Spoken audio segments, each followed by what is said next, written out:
નમસ્તે વિદ્યાર્થી મિત્રો, હું પંકજ જાયસવાલ આપ સર્વ વિદ્યાર્થી મિત્રોને એક મહત્વપૂર્ણ જે સૂચના છે તે આપવા માંગુ છું। ફેકલ્ટી ઓફ કોમર્સમાં જે પણ વિદ્યાર્થી મિત્રો ફર્સ્ટ યર, સેકન્ડ યર અથવા કે થર્ડ યર બીકોમમાં અભ્યાસ કરી રહ્યા છે અને સાથે સાથે માસ્ટર ઓફ કોમર્સ એમકોમમાં પ્રીવિયસ યર અને ફાઇનલ યરમાં વિદ્યાર્થીઓ અભ્યાસ કરી રહ્યા છે, તો તે દરેક વિદ્યાર્થીઓ જે લોકો એ પણ આ વર્ષ એડમિશન લઈ લીધું છે, એસસી એસટી તથા ઓબીસી કાસ્ટમાંથી જે પણ વિદ્યાર્થીઓ આવતા હોય તે દરેક લોકોને ડિજિટલ ગુજરાત સ્કોલરશિપનું જે ફોર્મ છે તે ભરવાનું છે આ વર્ષ શૈક્ષણિક વર્ષ 2025 માટે। સર્વપ્રથમ તો વિદ્યાર્થી મિત્રોને જે વેબસાઇટ આપેલી છે ડિજિટલ ગુજરાતની તેના ઉપર જઈને તે લોકોને ઓનલાઈન એપ્લિકેશન ફોર્મ અને ડોક્યુમેન્ટ જે છે તે સબમિશન કરાવવાનું રહેશે અને કયા ડોક્યુમેન્ટ સબમિશન કરવાનું રહેશે તેની સંપૂર્ણ માહિતી મારા ભૂતકાળના વિડીયોમાં તથા ઇન્સ્ટાગ્રામ પર એક જે પોસ્ટ છે આના રિગાર્ડિંગ તે કરવામાં આવેલી છે, તો ત્યાંથી તમે જોઈ શકો છો।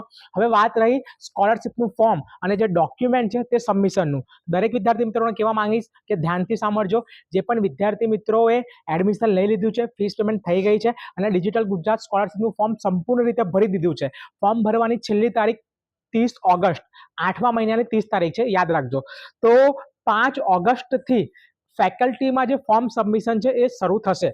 ફર્સ્ટ યર બીકોમના વિદ્યાર્થીઓ નવા આવ્યા છે તો તે લોકોને ખબર ના હોય, જાણ ના હોય, તો તે લોકોને એ જ કહેવા માંગુ છું કે જે પણ વિદ્યાર્થીઓ ડિજિટલ ગુજરાત સ્કોલરશિપનું ફોર્મ ઓનલાઈન ભરી દેશે, ઓનલાઈન ભર્યા પછી એની પ્રિન્ટ તમારે કઢાવવાની રહેશે। પ્રિન્ટ કઢાવ્યા પછી જેટલા ડોક્યુમેન્ટ તમે સબમિશન કર્યા છે ફોર્મની અંદર એ જ ડોક્યુમેન્ટની એક ઝેરોક્ષ કોપી અને જે ડિજિટલ ગુજરાત સ્કોલરશિપનો ફોર્મ છે તે સર્વપ્રથમ તો ફોર્મ ઉપર તમારું એડમિશન જે તે બિલ્ડિંગ પર હોય એ બિલ્ડિંગ પર તમારે જે સિગ્નેચર છે તે કરાવવાની રહેશે।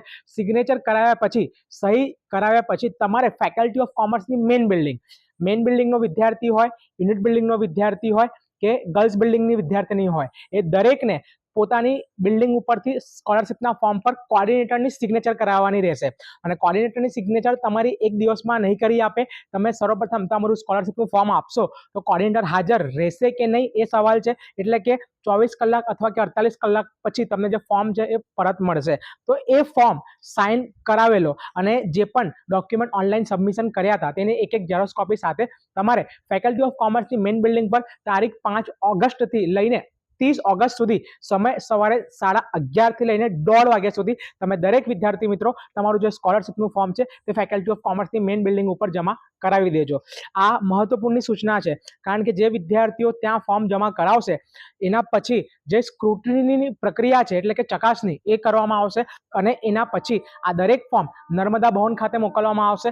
ત્યાંથી જે ફોર્મ્સ છે એ ચેક કરીને અને સફળતાપૂર્વક એને અપ્રુવલ આપીને ગાંધીનગર ખાતે મોકલવામાં આવશે। એના પછી સરકાર દ્વારા સીધો જ એટલે કે ડાયરેક્ટ તમારા બેંક અકાઉન્ટમાં જે સ્કોલરશિપની રકમ છે તે ટ્રાન્સફર કરી દેવામાં આવશે અને આ સ્કોલરશિપની જે રકમ છે એ આવતા વાર લાગશે। જ્યારે તમે આ પ્રક્રિયા સમાપ્ત થઈ જશે એટલે કે આ પ્રક્રિયા લગભગ 15 સપ્ટેમ્બર સુધી ચાલશે।